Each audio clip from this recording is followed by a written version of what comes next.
Hi everyone, thank you for watching my critical race identity presentation. So in reviewing the identity development theory initially in module 2, it kind of helped me reflect on my past. So I don't really remember a lot from when I was younger, and I always just felt like I was comfortable and have been comfortable with who I am. But in reading kind of the stages that you go through, I've had some recalls of times that stood out to me, which was actually kind of nice because it brought back memories and helped me realize that I did go through some of those stages. I think that social factors contributed to my racial identity development. So growing up, I lived in a Hispanic or mixed community, and I'm really surprised when I look back in the memories that came up how often our race was identified and discussed. So the first time that I became aware of my racial self was when I was probably 7, or in elementary school, and I would go to my grandparents' home and they would make it very clear. Well, they migrated from Mexico, and so anything that I did, they would make it very clear that it was a Hispanic trait. I was eating a lot of food. I love beans, and they'd be like, "Oh yeah, that's her Hispanic side," and if I would ask for a plate, my grandma would say, "Oh no, mija, you get up, you make our plates," and I would get up, and I was taught to make tortillas and tamales, and so to me, I felt like that made me proud of my culture, because that was different than what I experienced in my individual household with my parents, as we didn't speak Spanish. We didn't, my dad was the cook, and so it opened me up to my own culture and made me kind of proud of that. And that's when I feel like, became aware of my true culture. So in describing a time, I am embarrassed to say that I don't think that I haven't experienced institutionalized racism, but I feel like I lacked the knowledge to recognize it.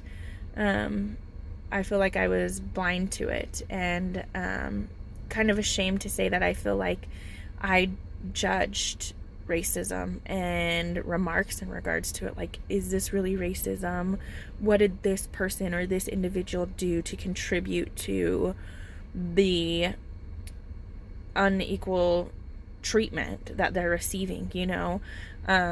For an example, let's say there was a black teenager who's getting into trouble and then is arrested, but then there's this whole racist scenario where they're saying it's racism, and I'm like, come on, this kid's a troublemaker. I failed to recognize the whole aspect and consider what made this kid get into trouble. What is his life circumstances? Does he come from a low economic status? Does he have educational resources? How are his parents? Are they involved? Because those lack of resources, or those not being able to have that, contributed to him getting in trouble. And now, because of his race, we're saying, oh, well, you deserve this. And I did, and I'm very ashamed of recognizing or taking into consider a whole picture and being ignorant to that fact. In regards to Erickson's psychosocial stages of development, I feel like there's never I can't, because I didn't experience it or didn't recognize it, I can't discuss my own stage that I was at, but I wanted to discuss stages in general, and I don't feel like there's ever a good stage to be in when you're experiencing an event like that. Adolescence, I feel like, is kind of my main, general. Before adolescence, I feel like may have been where I was at and when I first experienced it, and maybe that's why I felt like it was a norm. And that's what I think, prior to adolescence, it might be seen as something that's common, something that's normal, something that will lead to not recognizing it in the future or making excuses for why it's okay in the future. And then adolescence is a stage of identity versus confusion. And for one, I think that stage continues on throughout life. I feel like you're continually experiencing events that make you re-examine who you are. And so I feel like experiencing it in adolescence and moving forward, it could really change how you identify yourself and change how you perceive other people and how they are experiencing the event and how they respond to the event, and could change the people that are in your life and who you feel comfortable being with in your life.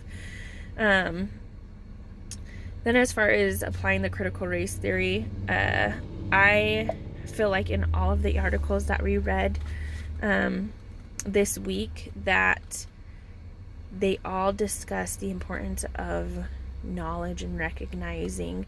So for me, that was the main thing that I didn't do. That's the main thing that I lacked, and that's the main thing that I would want to take with me moving forward. In an article that I also read by Rose Pullman, it's called Practical Application of Critical Race Theory as Social Justice Course Design.